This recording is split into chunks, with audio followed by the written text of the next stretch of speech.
This is my beloved country. America! America! But anyways, let's get right into the NFL recap.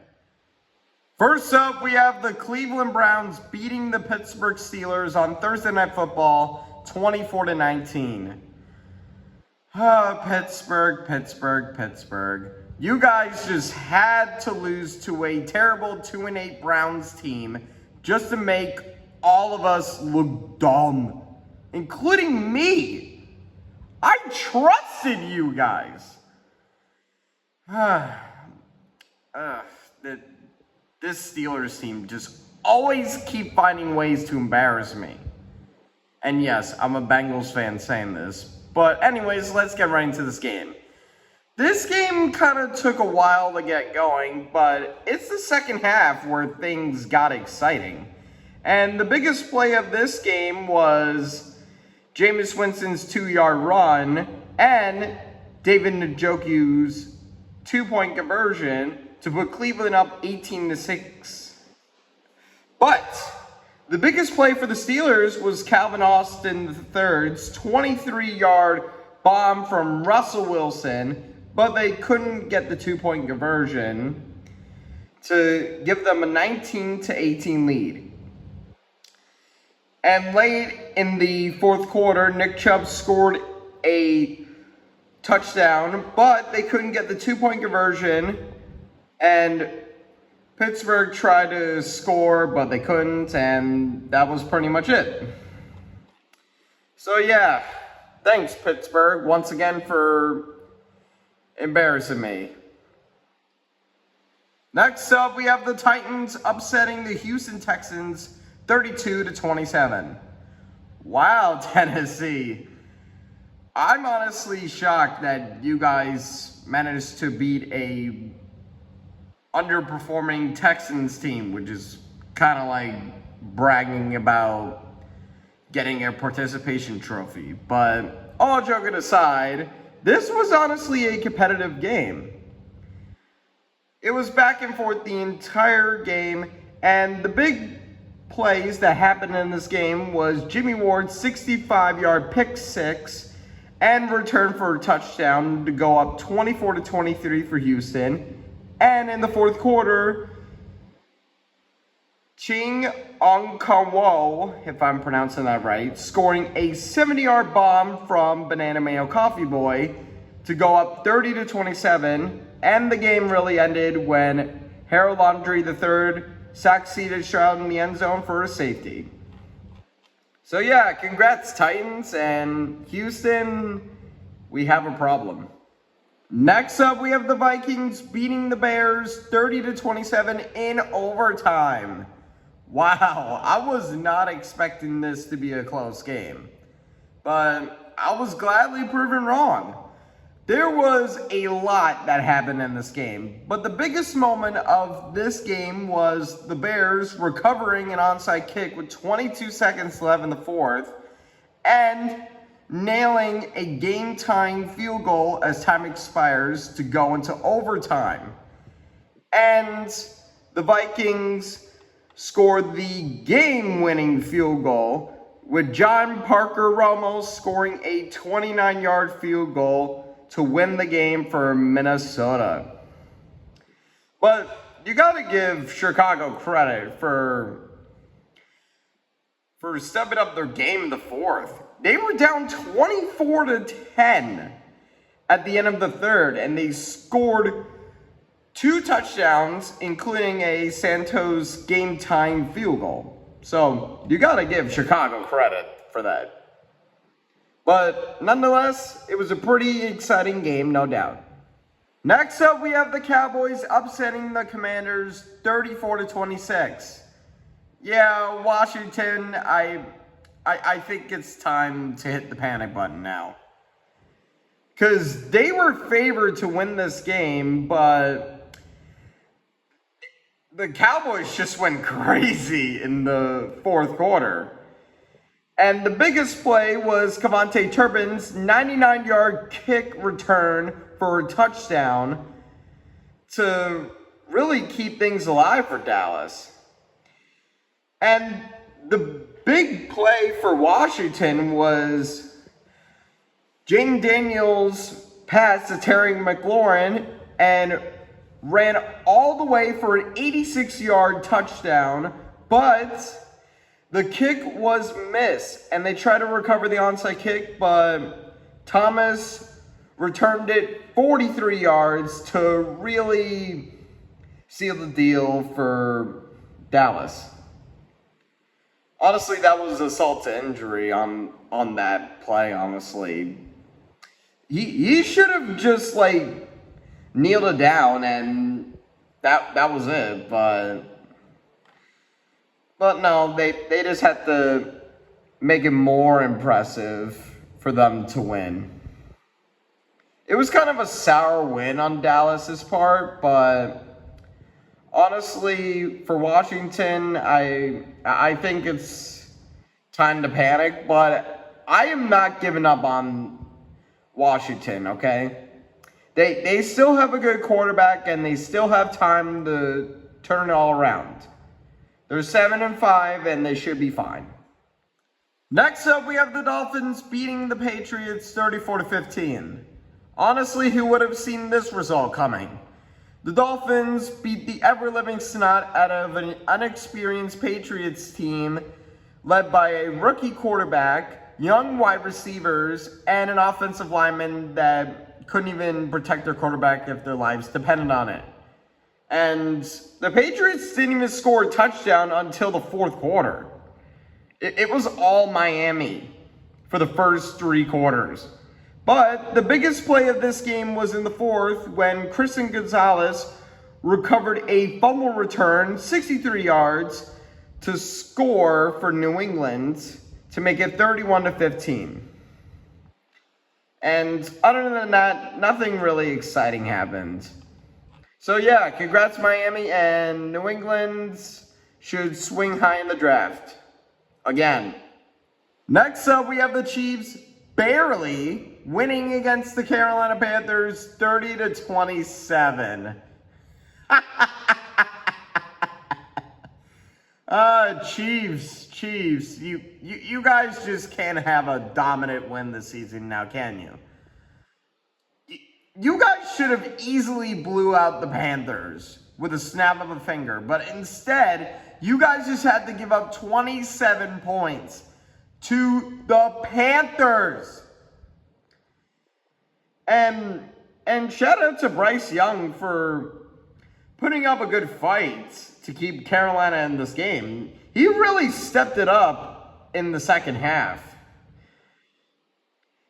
And shout out to Chuba Hubbard for scoring on a 1-yard run and scoring on a 2-point conversion to tie the game with 1:46 left. But you know the usual. Mahomes gets into field goal range by doing a bunch of running and checkdowns and keep handing the ball off to Kareem Hunt. You already know the story. And not Harrison Butker nailed a 31-yard field goal as time expires to win an unimpressive 30-27 win against the Panthers.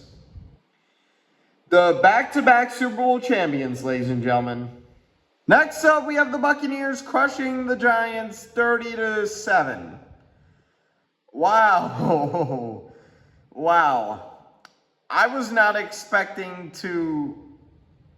for the Buccaneers to hold New York to only 7 points against Tommy DeVito. Well, I guess Daniel Jones wasn't the only terrible quarterback that plays in New York. It's also Tommy DeVito. Look, he didn't even have a single touchdown pass. And the biggest moment that happened in this game was Baker Mayfield running in for a rushing touchdown and mocking Tommy DeVito with a hand sign. Dang, he's a savage. And that was honestly the biggest moment of this game than what really happened, honestly. And the Giants scored in the fourth quarter to make the final score less embarrassing than it already was. And yeah, that was pretty much it. Next. Next up, we have the Lions beating the Colts 24-6. Honestly, I felt like the Lions should have scored way more than that, honestly. But the impressive part is they held Indianapolis to 6 points. 6. And nothing really exciting happened in this game. But shout out to Jahmyr Gibbs for getting 2 touchdowns, though. And the Colts didn't score any touchdowns, so yeah, next. Next up, we have the Broncos beating the Raiders 29-19. Honestly, we all knew the Broncos were going to win. We all knew that. And as of this video recording, Gardner Minshew is now on IR, so they're probably going to start Aiden O'Connell against the Chiefs next week. So, yeah, that should be fun. But honestly, nothing really impressive that happened in this game. If I want to say one play that was somewhat exciting, I guess Cortland Sutton's 18-yard touchdown from Bo Nix to go up 16-13 in the third. So, yeah, next. Next up, we have the Seahawks beating the Cardinals 16-6. Arizona. You guys were starting to get right back on track, but you guys just had to lose and only score 6 points. I'm ashamed of you. And the biggest moment of this game was Kobe Bryant. No, not that Kobe Bryant. This Kobe Bryant. The one spelled C-O-B-Y. But anyways, Kobe Bryant scoring on a 69-yard pick six in the third quarter to give Seattle a 13-3 lead in the third. And the fourth quarter was basically both teams each exchanging a field goal. And that's all she wrote. And the only offensive touchdown that was scored was Jackson Smith, the Jigbas, scoring a 3-yard touchdown from Geno Smith. So, yeah. Everything else was all field goals outside of that Kobe Bryant pick six. So, yeah, congrats, Seattle and Arizona. Please get your act together and use Marvin Harrison more. Next up, we have the Packers beating the Niners 38-10. Honestly, right when I heard Brock Purdy was hurt, I honestly knew this was Green Bay's game. They completely dominated San Francisco. Not even Brandon Allen can lead this team to a somewhat of a decent fight in this game. It was all Green Bay, honestly, outside of that George Kittle touchdown. But there wasn't any exciting plays that really stood out. But I would probably say Tucker Kraft's 11-yard touchdown from Jordan Love early in the first. So, yeah.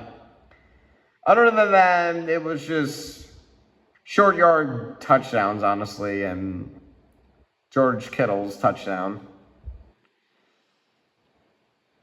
And yeah, that's all I can say, honestly.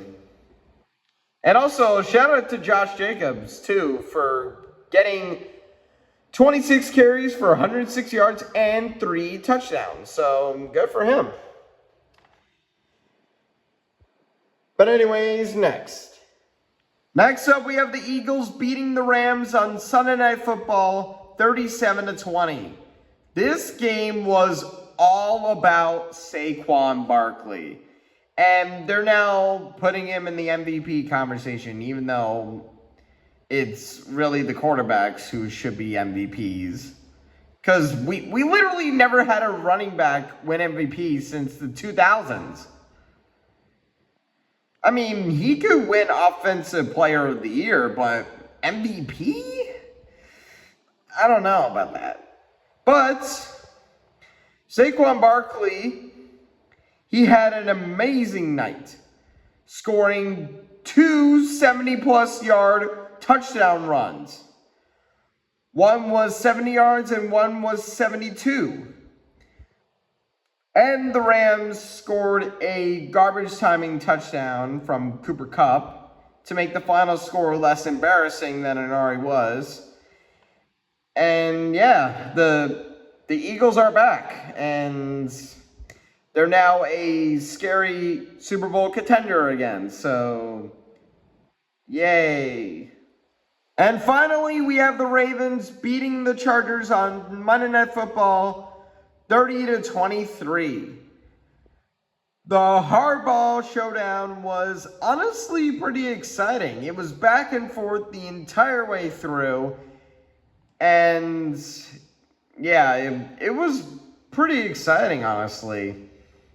The biggest plays that happened in this game was Rashad Bateman's 40-yard pass from Lamar Jackson and Justin Hill's 51-yard run, which really sealed the deal for Baltimore. And the Chargers tried to score a touchdown, and they got it, but they couldn't recover the onside kick, which gave the Ravens the win. So yeah, congrats Ravens and Chargers. They should be fine. They're 7-4. They should be good.